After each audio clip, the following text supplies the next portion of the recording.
Thingkho Le Malcha, by KSO Media and Documentation Cell, issue number 41, Sunday, 22 October, 2023. Headlines: Kim rebukes Biren, a notion of separate nation is true in relation to secessionist Meitei outfits. Sega Road firing case, main accused Barish Sharma arrested. Internet ban issue, Ansem to begin agitation by picketing government offices in hill areas. Fascists still rule Meitei's Kangli Pak, sane Meitei man brutally tortured, forced to retract his words. Biren's hypocritical claim on achieving 90% peace has no bearing on the two-state status of erstwhile Manipur. Choke point Manipur. Make peace Sitlu. Kim rebukes Biren, a notion of separate nation is true in relation to secessionist Meitei outfits. Apropos to the interview made by Chief Minister N. Biren Singh to the Times of India newspaper, the Kuki NP Manipur, Kim, has stated that the brazen statement of N. Biren Singh that the Manipur violence was planned years ago to press for separation nation is against every evidences and facts. The audacity and impenitence of the Chief Minister of Manipur N. Biren Singh is exasperating, it said. The Kuki NP Manipur, an apex body of Kuki tribes, rather claimed that the notion of separate nation is true in relation to the secessionist movements of the Meitei terrorist groups and Meitei radicals who have actively been involved in anti-national activities such as the attacks on Indian security forces, the boycott of Independence Day and Republic Day, the burning of the Indian national flag and the rising voice for an independent Kangli Pak and independent Meitei kingdom. In its press statement on Sunday, Kim said, the notion of separate nation as Biren Singh has supposed can only suggest his inherent tendency to subvert the rule of law and defies all constitutional consciousness. On the Kukizo demand for separate administration, it stated that the demand for a separate administration from the Meitei-dominated Manipur state is a legitimate constitutional provision and to misinterpret it otherwise is an open defiance of the sanctity of the Constitution of India. Kim stated that the root cause of the May 3 mayhem in Manipur was the mindless prejudice and illegitimate predilection for the persecution of the Kuki-Zo people by the Meitei-led Manipur state leadership, the adoption of chauvinistic policies, the discrimination, oppression,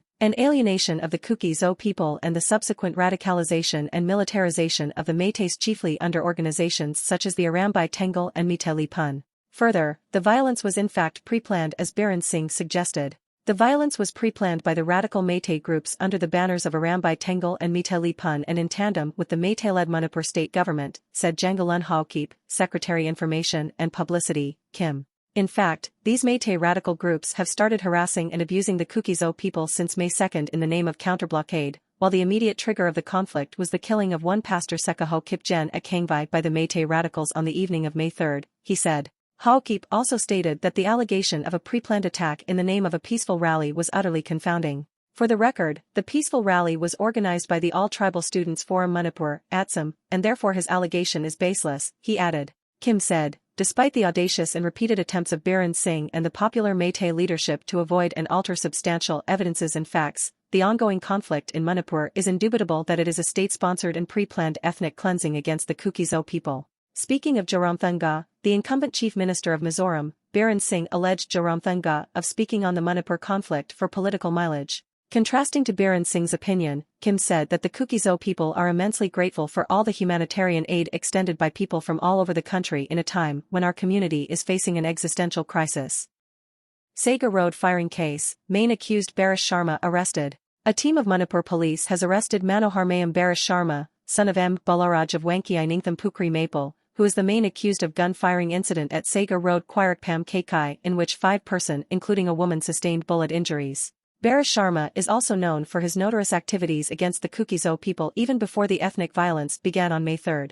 In the wake of the Manipur mayhem, he was one of the radicalized Meiteis who instigated violent activities against the Kukis and deeply involved in the ethnic cleansing pogrom. Barish Sharma and his gang groups are also alleged to be involved in burning of the Anglo-Kuki War Centenary Gate at Laisang village, Lamka. It may be mentioned here that the JAC Forum against the gun-firing incident has been demanding the state government to arrest Manohar Mayam Barish Sharma, who is the main accused of the incident. During the meeting held a few days ago between CMN, Biren Singh and representatives of the JAC, Biren had assured the JAC to arrest Barish as per his crime and also informed them that Barish was not the president of BJYM and has no more relation nor a part of BJYM.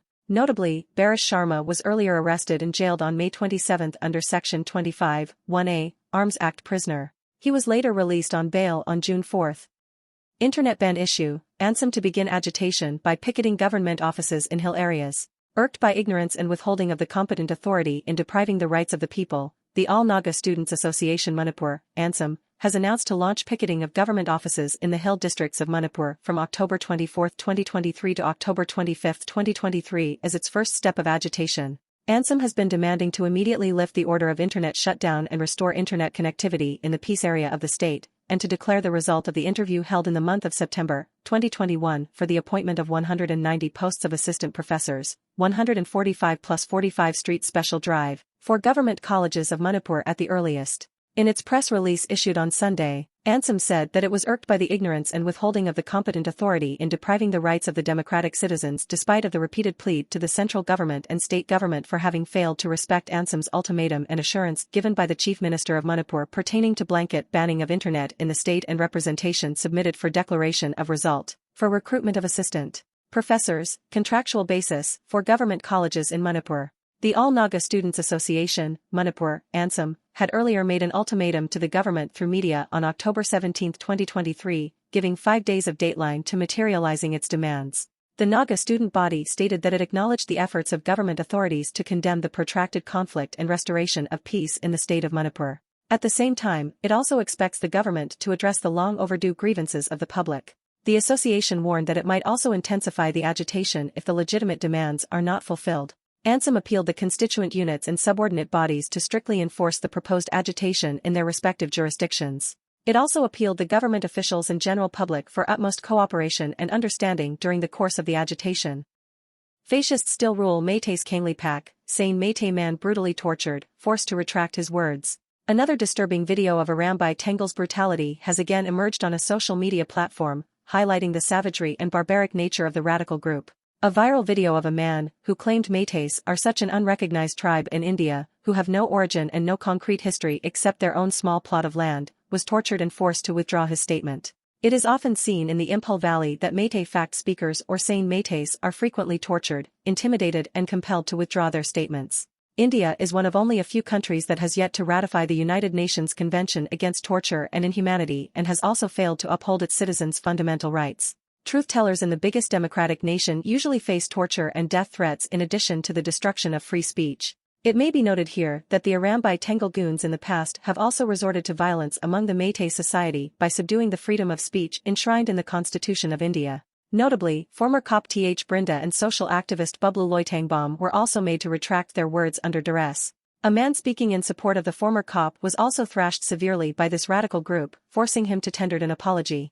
Such action of silencing dissidents depicts the failed law and order situation in the Imphal Valley, where Arambai Tengle goons run the show, taming anyone speaking against them, were served with undue justice.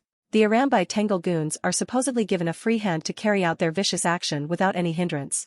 It is now clear that fascists rule the Meitei's Kangli Pak in such a way that the Arambai Tengle, Meitei Li Pun and insane Mira Pibus reign supreme in Imphal Valley, and anyone speaking against their wishes will be slapped with threat, coercion and intimidation.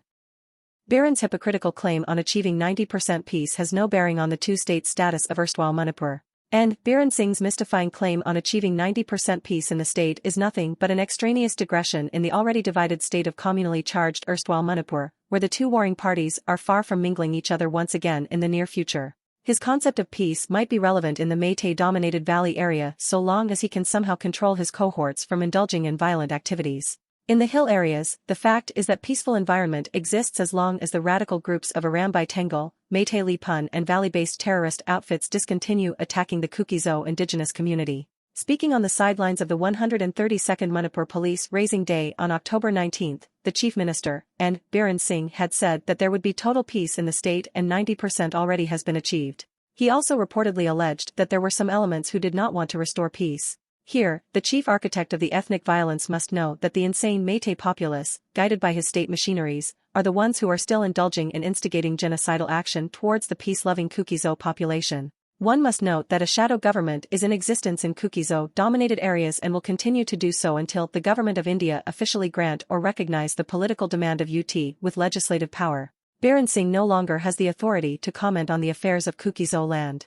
It is a well-known fact that the state of Manipur has been totally disintegrated emotionally, demographically, socially and physically. Physical land separations have been created through buffer zones. The Meiteis defend their ancestral lands and Kukizos defend theirs. In such deep divides, the only viable option left for the government of India to bring permanent peace in the region is to formalize or recognize the legitimacy of political or economical separation of administration for the Kuki-Zo people under the Constitution of India. As truly said by Rahul Gandhi, the status of Manipur is no longer a state but two states. Thus, for achieving everlasting peace between the two neighboring states, the already separated entity must be accepted and formalized. On returning or recovering of looted weapons, Biren Singh had said that some of the arms and ammunition looted from the state police have been returned, and many have been recovered during combing operations conducted by combined teams from both hills and valley districts. However, Biren did not provide facts and figures of the recovered weapons. As per the latest government report, only 1,344 of the 6,000 looted weapons were still recovered. Biren Singh also spoke about the issue of drug abuse and said the war on drugs campaign was not against any individual or community, but to safeguard and protect the present and future generations. Before campaigning war on drugs, Biren must reintrospect and perform evidence-based investigations into his inner circles for achieving drugs-free society, rather than living in his world of rhetorics and hearsays. As per reports, the drug syndicate in Manipur is huge and is considered a whopping 70,000 Indian rupees crores as per some estimates, which is double than the entire GDP of Manipur. The drug business, value-wise, of Manipur mainly constitutes chemical drugs, 65 to 70%, opioid drugs, 15 to 20%, and cannabis, 5 to 10%. Such alarming figures cannot prosper without the help of politicians in the highest hierarchy and the agents from the valley-based terrorist outfits in Myanmar. Mentioned may be made that the former police officer, Th. Brinda, had alleged the involvement of the chief minister himself in illegal drug syndicate in the state.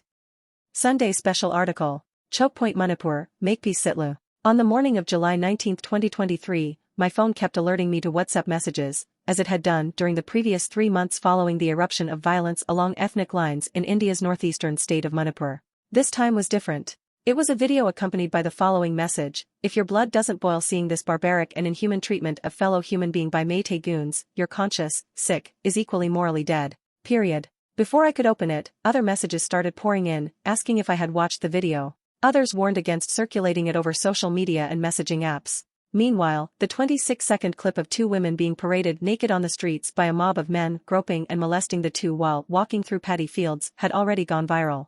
The incident recorded in the clip, however, was over 2 months old.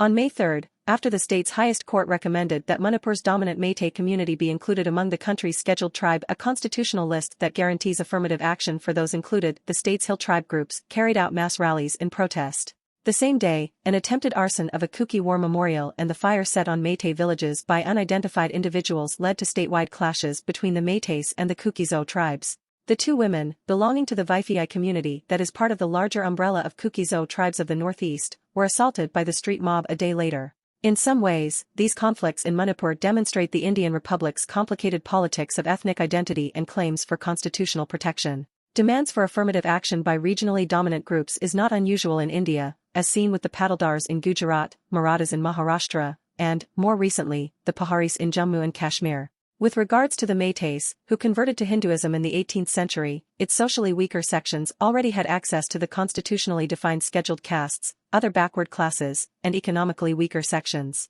These categories enable access to affirmative action as well as select government grants and scholarships. The demand to also be included among the scheduled tribes was initially a fringe cause within the Meiteis, with the Hindu Brahmins, the priestly caste at the top of the Hindu caste pyramid, of that community least open to the idea of being degraded to the status of a Hao, tribal people. However, the project gained steam with the revival of the indigenous Meitei faith Sanamahism in the last few decades. The return to their indigenous roots has emboldened their belief that they were shortchanged by the government, which didn't recognize them as a tribe after Manipur was annexed by the Indian Union in 1949. The crisis has been further compounded by internet restrictions in place since May 4. Far from the state government's stated intention to control the spread of disinformation and false rumors through various social media platforms, lack of access to the internet has resulted in a flood of fake news and rampant disinformation, where genuine footage documenting violence has often been depicted as fake, and where unverified rumors have been deployed to instigate sexual violence. In a civil conflict where the state government has unabashedly shown its loyalty to the majority ethnic community and the federal government has maintained the status quo, both physical carnage and the information wars are far from even-keeled. In this, Manipur has proved to be another troubling illustration of the Indian authorities' habit of curbing internet access in regions seeing widespread conflict, where a choked information ecosystem has helped the powerful and hurt the politically weaker sections facing majoritarian violence. Background of the May violence. In the months leading up to the May violence, a concerted campaign was already being led by Manipur's Chief Minister Biren Singh, who hails from the ruling Hindu nationalist Bharatiya Janata Party, BJP, against the minority Kuki tribes, who were peddled as the key culprits of the underground drug industry and portrayed as illegal immigrants from neighboring Myanmar. Although the Kuki tribes make up only 16% of the population, Singh had been stoking majoritarian Métis sentiments of the tribe's sudden decadal growth, particularly in the wake of the refugee crisis from coup-hit Myanmar, with no recent census data to back it up. This is despite the neighboring state of Mizoram, where the dominant population has stronger ethnic ties to the Chin refugees, bearing a much greater brunt of the refugee population. In light of the Métis' dominant demographics, they are over 50% of Manipur's population, compared to their relatively smaller territorial spread. They occupy roughly 10% of the state that is in the valley. The chief minister preyed on the community's insecurity over limited resources and supremacist notions of cultural superiority. By all accounts, viral, unverified social media messages and rumors of Métis being beaten, killed and raped in the Churachandpur Hill district in part triggered the attacks in the valley. Subsequently, civilians, senior government officials, politicians, and judges belonging to the Kuki tribes from the valley were targeted. This led to retaliatory attacks on the Métis in the hill districts, although in much smaller numbers compared to officials and families from the tribes in the valley. Internet connections across the state of Manipur were switched off a day after violence broke out, which has killed more than 180 people thus far, with casualties growing by the weeks and displaced more than 70,000 from their homes and localities, reducing them to ghost towns. A police complaint filed on May 18 in response to the public assault against the two women furnishes some details about the incident. An armed mob of up to 1,000 persons belonging to Métis youth organizations entered the B.Phanom village in the Hill Tribal District of Kangpokpi, where they vandalized and looted personal property. Seeking to escape the violence of the mob, 5 residents of the village, including the two women, fled to the forests. They were later rescued by the state police, only to be apprehended by the same mob that snatched them from police custody. All the 3 women were physically forced to remove their clothes and were stripped naked in front of the mob, the complaint noted, adding that the younger brother who tried to defend his sister's modesty and life was murdered by members of the mob on the spot. Even before the video of the attack on the 2 women in Kangpokpi appeared on social media, the incident had been reported by 2 online news portals on June 1 by NewsClick and on July 12 by The Print as part of the coverage of the sexual assaults during the Manipur violence. However, it was finally the graphic video that brought national attention to the state like it hadn't in the last 3 months. KB Shangloy, a Kuki journalist based in Kangpokpi district where the incident took place, told me that no one knew of the existence of the video until the previous day when a driver noticed Métis men watching it on their phones. He had asked them to share the video via Bluetooth, and that's how we got to see it for the first time, said Shangloy. By the next morning, he added, the video had been widely shared across WhatsApp and social media platforms. It also compelled Prime Minister Narendra Modi to finally break his silence on Manipur, almost 3 months after the violence, calling the crime an insult to the entire country. Skewed media landscape. Since the outbreak of violence in early May, a steady stream of photo and video footage has appeared on social media, showing private residences and villages being burned down, even capturing the collusion of state police in these incidents. Meanwhile, pieces of disinformation have been shared by verified Twitter handles of socially influential figures with global platforms. This includes, for example, Lisapriya Kangajam, a young climate influencer managed by her alleged con-man father, and Binalakshmi Nepram, a women's rights activist and recent scholar at residence at Harvard University. On May 4, soon after the violence started, Kangajam shared the video of a burning residence saying illegal immigrants are burning the houses of our Métis indigenous community in Manipur. Hours earlier, however, Tunzing S., a Kuki scholar at Michigan University, had already shared the same video, showing a Kuki residential locality in the state capital of Imphal, from where his family had recently been displaced. Kangajam has also shared videos showing disruption and mayhem, which she squarely blamed on illegal immigrant and poppy cultivating Kukis. Meanwhile, although seen advocating for peace on national television, Nepram has also been culpable in spreading misinformation, with a clear prejudice against the Kuki tribal groups.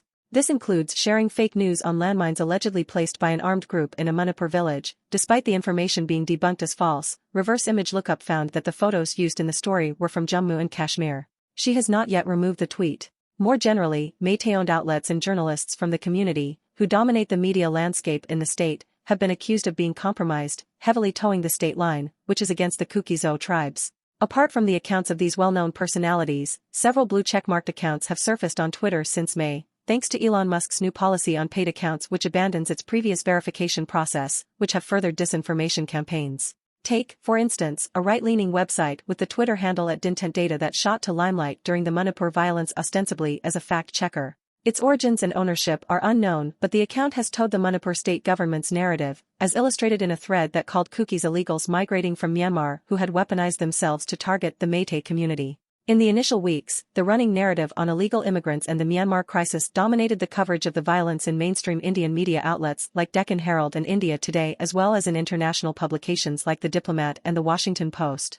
Unequal Internet Ban. As I reported for Nikkei Asia in July, vast amounts of disinformation have emerged from the Manipur crisis not only because of an internet ban but due to its uneven nature. It has offered privileged access to businesses and media close to power, mostly in the valley. Dedicated internet services remain selectively available to particular businesses in the valley and government offices, with the approval of the Home Department. Notably, in the midst of an internet ban, members of Manipur-based right-wing Meitei groups, such as Meitei Le Malcha and an armed militia, Arambai Tengal, have been posting inflammatory hate speech on their social media accounts.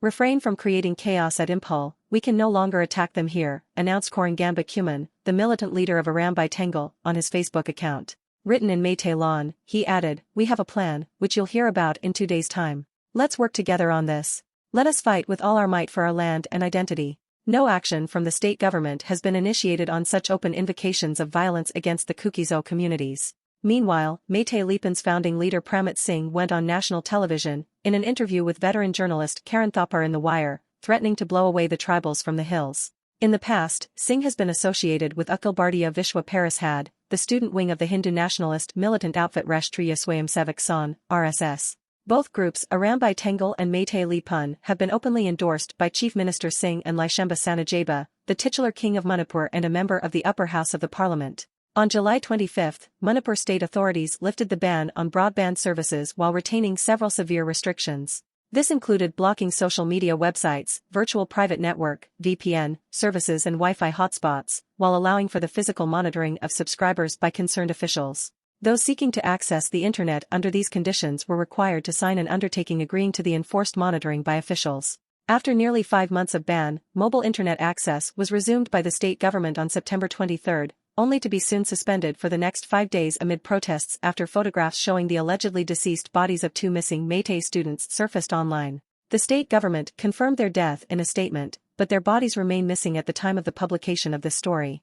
A marketing professional from Imphal Valley, who asked not to be identified, said that in the early days of the internet ban, people were resorting to all sorts of loopholes: machine SIM cards used for digital payment, apps like Paytm and Google Pay, Vodafone VPN ports, and international eSIMs like Airalo. People would use SIM cards bought from other states, since Vodafone SIM cards sold out in Manipur very fast at a going rate of 2,000 Indian rupees, he said, speaking from an undisclosed location in the northeast that he and his family have moved to temporarily. The IT company where his wife works had put her on leave during the shutdown weeks and was threatening layoffs to employees who wouldn't come online. Sources from the area told me that local broadband providers in both the hills and the valley did not comply with the government order to switch off internet services. SAAG has accessed a copy of a state government order that notes the misuse of additional connection on whitelist/reactivated internet lines and reports of accessibility of internet facility in the Kuki majority Churachandpur area. No such order was issued against any centers in the valley, even though the government eventually put a curb on all these loopholes. For 5 years, India has been leading the global record for the highest number of internet shutdowns in the world with at least 84 cases recorded in 2022, far higher than the war-hit Ukraine, which saw 22 shutdowns imposed by the Russian military after their invasion of the country. According to Software Freedom Law Center's Internet Shutdown Tracker, India has seen a total of 759 shutdowns since 2012, with Jammu and Kashmir experiencing the majority of the bans, and Manipur featuring 4th on the list. In June, a joint report on internet shutdowns in India, released by Human Rights Watch, HRW, and Internet Freedom Foundation, a digital rights advocacy group in India, found that the Indian authorities' decisions to disrupt internet access were often erratic and unlawful. The report cited a Parliamentary Standing Committee on Communications and Information Technology report that concluded, so far, there is no proof to indicate that internet shutdown, SIC, has been effective in addressing public emergency and ensuring public safety. Meenakshi Ganguly, the HRW South Asia director, told me that while authorities have the responsibility to contain the spread of incitement to hate or violence, and to combat disinformation, simply denying internet access can end up further stoking fear and divisiveness. Without access to credible information, internet shutdowns risk the spread of rumor-based retaliatory attacks, perpetuating the cycle of violence, she said.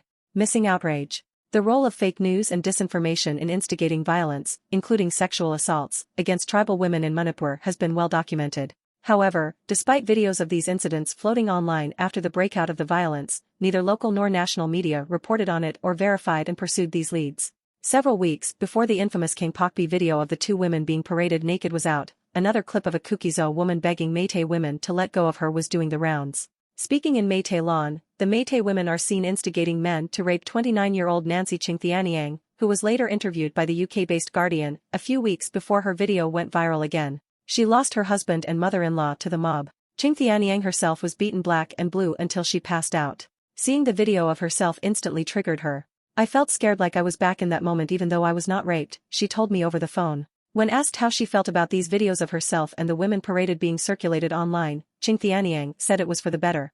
Hoikim I'm glad that it's out, she said. Now people know what these Mirapibus, Meitei civic activists known as women torchbearers, really did to us. While the public responses to the viral Thingkho video was welcomed by the Kuki community, especially as it led to the swift arrest of at least 7 of the accused, the heinous crimes against the community have not seen similar reactions. On July 2, 2 weeks before the Thingkho video was released, photos and footage of a severed head perched on a fence went viral on WhatsApp groups, shocking members of the Kuki community. The head belonged to David Thik, a resident of Langsa village in the foothills of the Churachandpur tribal hill district. He had been defending his village on the day when an armed militia from the valley attacked it. Thik's head was severed off and his body burned down to ashes, the remains of which were draped in the traditional shawl of the Mar tribe that he belonged to. A few days later, Sang Tunzing, a 24-year-old social worker from the Kuki community living outside Manipur, saw the screenshot of a photo posted by a Twitter account titled Nongthombam Rowan Mite, now deleted, with the caption, "Killing of Mite by Kuki militants, sick." The photo showed a man, his face digitally obscured by red brush strokes, holding a machete in one hand and a severed head in another. A copy of the photo downloaded from Twitter shows a timestamp of 5:45 p.m. on July 2, 2023. Suspecting the severed head to belong to Thik, Tunzing and a group of other social media savvy friends attempted to verify the photo, beginning with reverse image verification on Google and Tinai. The photo appeared original. Tunzing then began scanning the local Meitei news channels, particularly Mommy and Elite TV, since these channels had extensively covered the chief minister visiting the Meitei-dominated Bishnupur district in the valley, bordering the Kuki villages that were attacked. That is when he noticed the same outfit as was worn by the man in the photo, a dark teal-colored full-sleeved t-shirt paired with brown track pants and a camouflage tactical vest. There was no way that another person could be wearing the same exact outfit, he said. But that wasn't their only lead. The person seen on the news clip, whose outfit matched with that of the assailant in the photograph, was eventually tracked on Facebook. He was identified as Marambam Romesh Mungung, the public relations officer or the security detail of S. Premchandra Singh, a Bharatiya Janata Party member of Manipur's Legislative Assembly who represented the Kumbi constituency. Tunzing said that they instinctively thought to check the accounts of those associated with the MLA of Kumbi, since it was close to Langsa village, where David was killed. Secondly, he added, Kumbi is known to be a hotspot of Meitei insurgent groups where politicians conduct their financial dealings with underground groups. The screenshot is now part of an investigation into the incident where members of the Arambai Tengal and Meitei Lipun are among the accused. SAAG reached out to Premchandra Singh, the MLA of Kumbi, who did not respond to the request for comment. This piece will be updated as and when he responds. While Tunzing and his friends may have made a plausible case of identification, what remains unexplained is why that photo was leaked online. His guess is one of 3 scenarios. 1. Someone from one of the Meitei-run WhatsApp groups carelessly uploaded it. 2. There may still be whistleblowers among the Meitei groups who want the truth out. And 3. Which he thinks most likely, is that this was an attempt to manipulate the narrative in their favor as victims rather than perpetrators of the crime. Either way, he's certain that more videos would surface once the internet ban is fully lifted. Nowadays everyone's got a smartphone and they are filming videos when they go to burn villages. Since these are mobs of 5,000-odd people, they can't control what people are shooting, said Tunzing. Unverified, of missing Meitei individuals being tortured and killed in viral clips. In early July, hours after 2 cousins, 27-year-old Ironbam Chinkying Amba and 31-year-old Sagalshem Ngaliba Meitei from Kukching district had gone missing, a video began circulating which showed 2 men being slapped and kicked, before being shot from behind. A BBC report noted that another video showing the shooting of a man surfaced 2 months later. While neither of the videos has been independently verified, the families of the missing 2 have identified the 2 men in the videos as Chinkying Amba and Ngalibav. Similarly, the parents of a young teenager, who went missing along with her friend near the Hill district, have identified their daughter in a clip that showed a girl being beheaded, allegedly by Kuki assailants. However, when SAAG checked the video, the perpetrators were speaking in the Burmese tongue, and not any of the languages or dialects native to Manipur. Videos connected to both of these disappearances surfaced only after the clip of the naked Vipahi women made headlines. In our post-truth era, the conflict is not limited to violence in the buffer zones, but is also a war of perceptions on social media where fake news, morphed footage, and decontextualized information often seek to compound the confusion. Majoritarian manipulation. Manipur is a state now divided like never before. Ethnic fault lines have always run deep, sometimes deeper and thicker than bloodlines despite enough instances of intermarriage between communities. The murder of a 7-year-old Kuki boy in early June, alongside his mother and his maternal aunt, en route to a hospital through the valley is emblematic of this. Even though the boy's mother and maternal aunt belonged to the Meitei community, the mob made up of Mira Pibus and other Meiteis did not spare them and set the ambulance on fire after the murders. Local media operating out of Imphal and dominated by journalists from the Meitei community or owned by politicians of the same community did not report this incident, just as they ignored several other stories like the 7 rape cases registered to date. Forget the tyranny of distance between New Delhi-based national media and Manipur. Newsrooms based in the valley often don't go and cover neighboring hill districts. In the present crisis, where Manipur's Chief Minister Singh stands accused of orchestrating the violence against the Kuki community, with the majority-controlled media not covering the hills, and given only a partial lift on the internet blackout, the scales are tipped heavily against the minority tribes.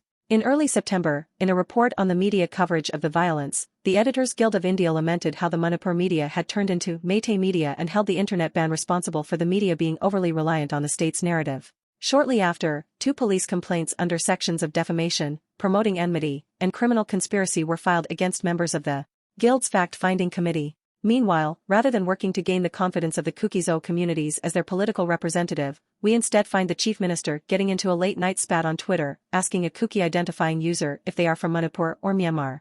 As violence continues unabated in the buffer zones between the hills and the valley, where both communities live in relative proximity, rumors and disinformation remain rampant on both sides. In the din of contrasting narratives laying the blame exclusively on the other side, Spear Corps, an official Indian Army account on Twitter, has emerged as a neutral line for updates on the clashes. After days of speculation over the women-led civil society group Mira Pibus aiding armed rioters to attack tribal villages by creating road blockades, the Spear Corps posted a tweet noting that women activists in #Manipur are deliberately blocking routes and interfering in operations of security forces. The post went on to appeal to all sections of population to support our endeavors in restoring peace. This new normal is especially significant in a state that has a long history of confrontation with the Indian Army, which stands accused of many human rights excesses through the application of a special martial law, the Armed Forces Special Powers Act.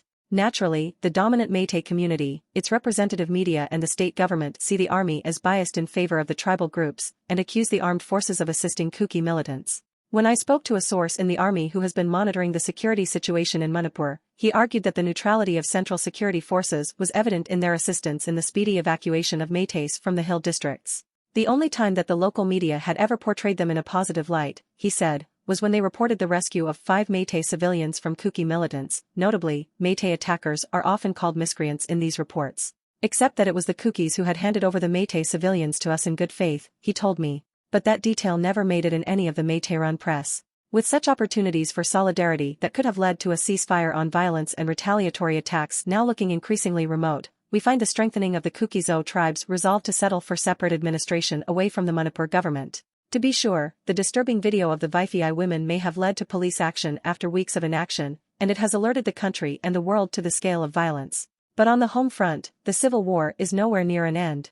In turn, it only fueled the war over narratives, where Manipuri social media was suddenly filled with posts asking Meitei women to come out with stories of their defilement. On August 9, the first police complaint of a Meitei woman alleging sexual assault was filed in the valley, in which the complainant said she was assaulted by Kuki miscreants on May 3, when Meitei houses in Churachandpur were being burned down. The delay in filing this complaint is due to social stigma, the complaint said. In the midst of all the suffering and counter-narratives, Prime Minister Modi only took cognizance of the video, which he called an insult to society, while undermining the scale and context of the conflict in Manipur by equating it to violence in states like Chhattisgarh and Rajasthan. Despite the terrible cost that the 2 tribal women had to pay with their dignity for Modi and the rest of India to finally take notice and speak up, he maintained his position as a BJP star campaigner rather than the leader of a democracy. Apar Gupta, an advocate who founded Internet Freedom Foundation, was apologetic in his tone as many have been while talking to me about Manipur, which happens to be my home state. Beyond the scale of violence that the viral video alone has revealed and the sore lack of access to relief and medical aid for the internally displaced, he sharply questioned whose interest the internet ban had served.